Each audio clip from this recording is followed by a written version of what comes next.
I've got lots to say about Derren Brown's show Only Human. Now, I've been a fan of his probably since the TV specials that he started doing on Channel 4, and sort of followed his work since, never thinking that I would actually see him live.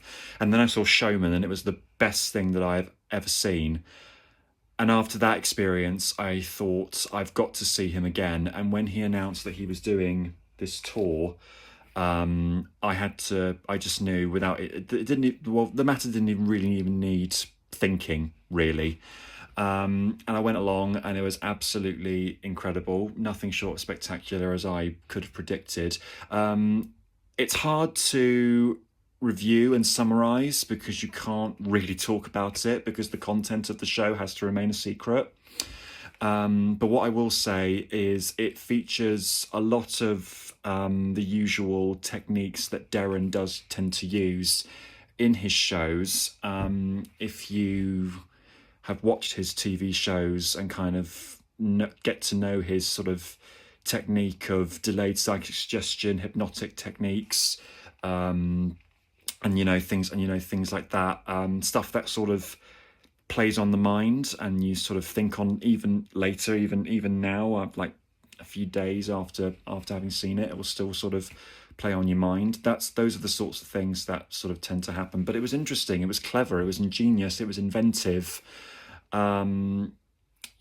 To stand up, it's a great discipline for any performer to stand up on a stage on your own and keep everyone entertained. And he did that. There was a lot of audience participation.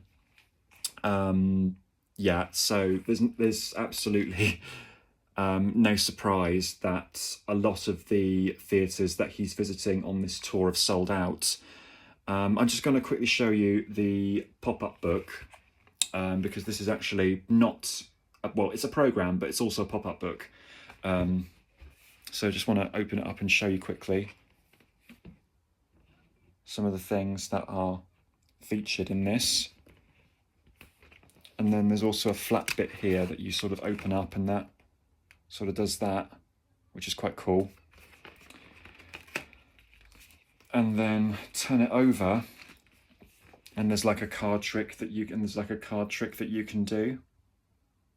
So that's pretty neat. I thought it was a nice touch. And then on the back, it just basically shows you all the various creatives and team that have worked on the show.